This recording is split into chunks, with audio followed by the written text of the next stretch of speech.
Salam untuk kita semuanya, berjumpa lagi dengan saya di channel Aritele Tutorial, tempat kita untuk berbagi informasi seputar informasi pendidikan dan informasi guru, serta informasi lain yang ada hubungannya dengan pendidikan dan guru. Pada pertemuan ini, saya menyapa Bapak Ibu honorer setanah air yang selalu setia melaksanakan tugas tanpa mengenal lelah. Saya yakin bahwa Bapak Ibu honorer selalu dalam keadaan sehat walafiat. Pada pertemuan ini ada satu kabar bahagia yang perlu saya sarankan kepada seluruh Bapak Ibu honorer menjelang Idul Adha di tahun 2023 tahun ini. Nah, di sini disampaikan bahwa H-15 Idul Adha, honorer dapat kabar bahagia dari Menteri Pan-RB dan Menteri Keuangan. Non-ASN harus tahu. Ini kata pemerintah.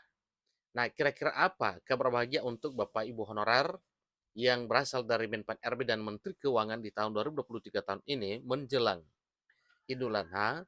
Bapak Ibu, simak informasi ini sampai selesai. Jangan ketinggalan informasi. Dan bagi Bapak Ibu yang sedang menonton, demikian dengan Bapak Ibu yang mungkin baru menemukan informasi melalui channel ini, dukung dengan cara like dan subscribe, share, dan komen, serta nyalakan tombol notifikasinya, supaya semua informasi yang disalurkan melalui channel ini selalu update di layar Bapak Ibu. Tanpa basa-basi lagi, langsung pada informasinya.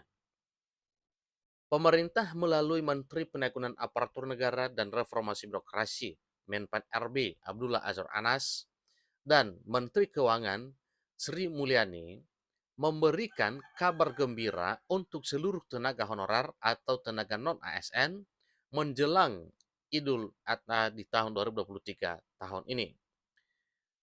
Nah, tentunya ini Bapak Ibu honorer bertanya-tanya kira-kira apa yang akan disampaikan oleh Menpan RB dan Menteri Keuangan menjelang Idul Adha di tahun 2023 tahun ini.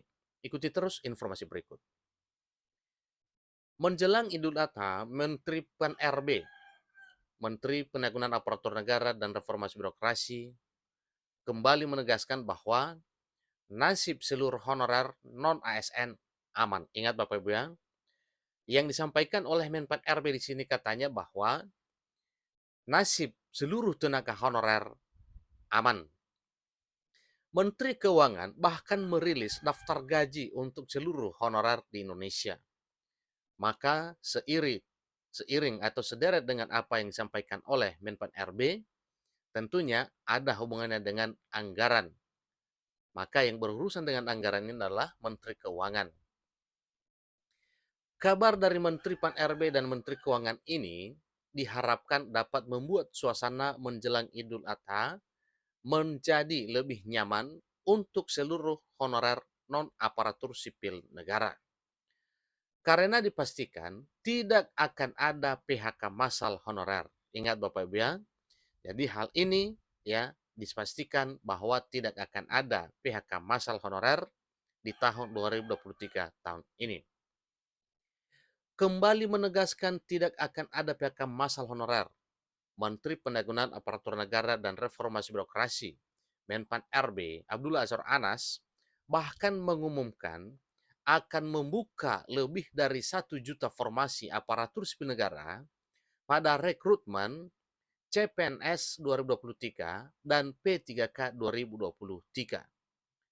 Nah, dengan pemerintah melakukan rekrutmen lebih dari 1 juta formasi ASN di tahun 2023 tahun ini, maka ini adalah peluang emas bagi Bapak Ibu honorer untuk mencapai impian menjadi aparatur sipil negara.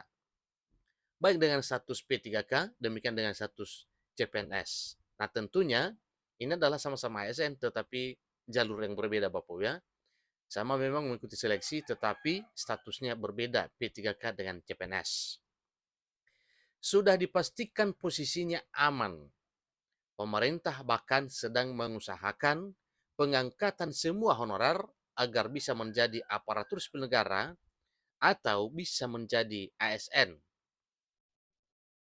Seusai bertemu Presiden Jokowi pada Senin 12 Juni 2023 kemarin, Menteri Pan RB Abdullah Azwar Anas menyebutkan ada 1.030.751 formasi Berarti inilah nanti yang akan direkrut di tahun 2023 tahun ini, sebagaimana yang telah ACC antara pembicaraan Menpan RB dengan Presiden Jokowi bahwa seleksi CASN di tahun 2023 tahun ini, baik P3K maupun CPNS, ada sebanyak 1.030.751 formasi.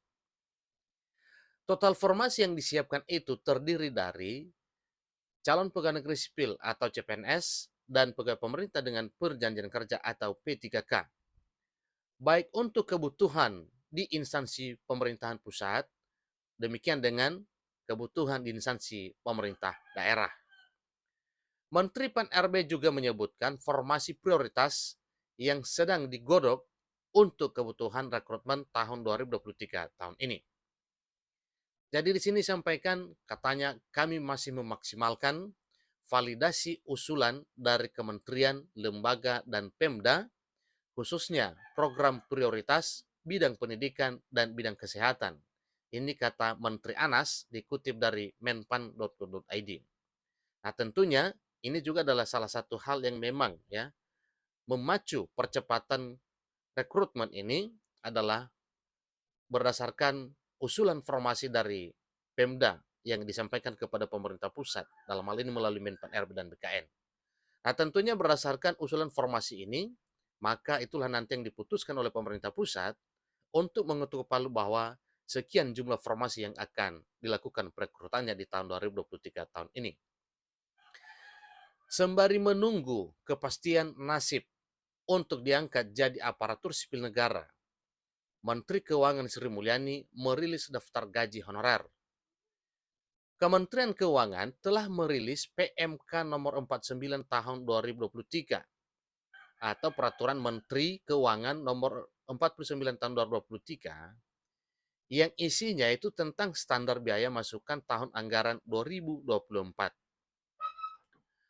Kementerian Keuangan ya telah merilis hal ini yaitu melalui PMK nomor 49 2023. Di dalamnya tercantum pula daftar gaji untuk tenaga honorer di seluruh Indonesia.